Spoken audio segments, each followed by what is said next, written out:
నగర కేంద్రంలోని women's junior కళాశాలలో ఇంటర్మీడియట్ మొదటి సంవత్సరం చదువుతున్నటువంటి విద్యార్థిని పాఠాలు చెప్తున్నటువంటి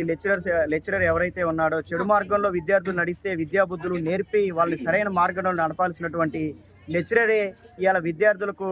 ఏదో ఒక రూపంలో చిల్లర మెసేజ్లు పెడుతూ వాళ్ళని లైంగికంగా వేధింపులకు గురి చేసేటువంటి ప్రయత్నం చేస్తూ ఉన్నారు.